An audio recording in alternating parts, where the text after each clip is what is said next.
to find a way to get around it and are going to still access social media even with a ban in place.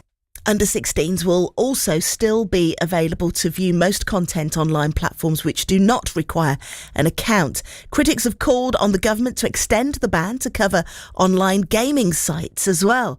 So is this something that should be happening here in the UK? James Erskine is a social media expert and CEO of youth marketing agency Rocket. Good morning. Good morning. How are you doing? I'm doing all right, thank you. Do you think a ban should be introduced in the UK?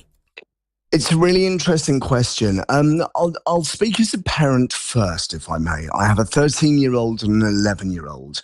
And the one thing that I am aware of is that the rules that we have in our house are not the same as the rules that happen in the friends of our children's houses. There is no commonality. There is no consistency. And they can come home and say, what about our friends? What a blanket ban does, and we can come on to the technical relief and ways round ban, is it does mean that at least all parents have consistency, because if their children are going on these sites, then it means they are breaking the law, and that I think could be seen as a very helpful thing for parents. So in that respect, I do see some benefits. And you talk there about kids coming home saying, well, my friends are doing that. I hear that from my boys as well. And I think it might, for some parents, it might make life a lot easier. So there's no argument. I'm sorry, it's not legal. You can't do it. In terms of down under in Australia, what does this mean for people there then? What does this ban actually mean? Well, it's quite interesting. It means nobody under 16 can set up an account or use an account. They've been going through a process where the accounts have had to be age verified for anybody in those younger age brackets. There's been various different iterations of this bill as it's been in the planning for about the last 12 months. One of the most interesting things, I think, was those sites which are being banned and those sites which aren't. And that's where you get a bit of murky waters. So YouTube, for example, was originally not going to be part of the ban. And you can sort of see why, I suppose. It's less of a social network. It's more of just a way to watch videos. However, it does have social elements to it. WhatsApp is not being banned, but again, there are some parts of WhatsApp that have social elements. And we find ourselves in a space now where increasingly our favourite apps, whether it is a messaging app like WhatsApp, is getting more and more social elements added to it.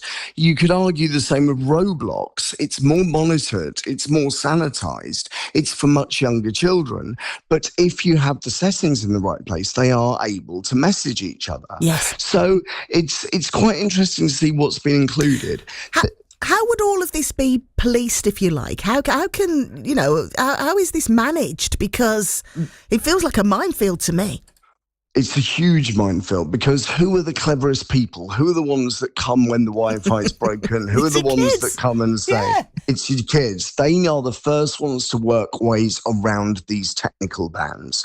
The first thing to say is, if they are willing and if they want to, it could be as simple as buying a VPN to find their way around these bans. So if they are minded to do so, they could be able to do it. That's the first thing to say.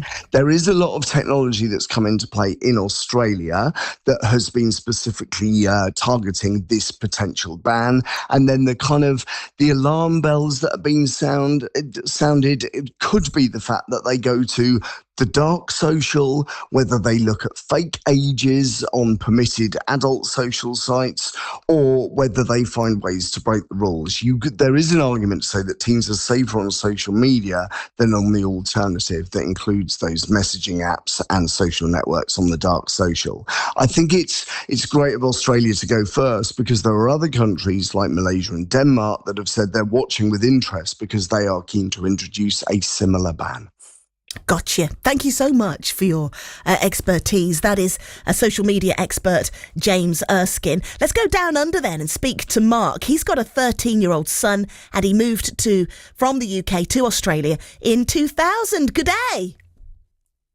G'day, how are you? I'm doing all right, thank you. What's the reaction been like there? As expected, really.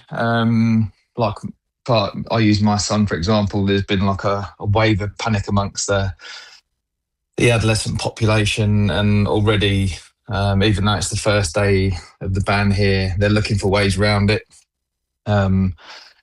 My son come home from school and asked me for my driving license so he could reconnect on his Snapchat. Clearly, I said no. I'm a teacher myself, and I wouldn't dream of giving him my identity, because whatever he puts online is under my name, right? So, yeah, that was a big no-no. But there's already like a wave of panic amongst his friends of, what happens next, if you know what I mean. And it's interesting you say a wave of panic, which just shows the prominence that this kind of stuff has in young people's lives. I've got boys. I totally hear you on this. Are you worried about your son and his social media usage? No, not really. Look, I think like anything in their lives, phones are going to be part of their everyday life, whether we like it or not. I mean, I was brought up in an era where we had no phones, so it's been quite hard for me to adjust to seeing him socialise in a different way than I did. But I think with the ban of my biggest fear with this ban is there other apps out there waiting to be introduced which gives them a similar sort of way to connect. Now, I'm not sure, but the way the world works is when one thing stops, someone else comes in to make money, right? That's generally how it works in this world. Absolutely. So Do you think it's a good idea, this ban? I do, yes. Yeah, I think it is. Look, and like I said to my son, there's other ways to connect with your friends. Number one, talk to them, as in face-to-face or on the phone. Or I said you can set up WhatsApp groups, or I said you can use text messages. So I said you're not completely isolated, so it's not the end of the world. Yeah. It's just they've had what's taken away from them, what they've been used to for, my son's been probably a year and a half now. So it's just managing that change, and they'll find other ways. Hopefully they won't find ways of getting around it. But I certainly won't be encouraging any sort of ways of them getting back on it or him getting back on it. For sure. Good advice. Good one, Mark. Thank you so much. Good to talk to you. Mark, down under in Australia. We'll return to this story a little later on, right here, BBC Hereford and Worcester, where we need to bring you some of these.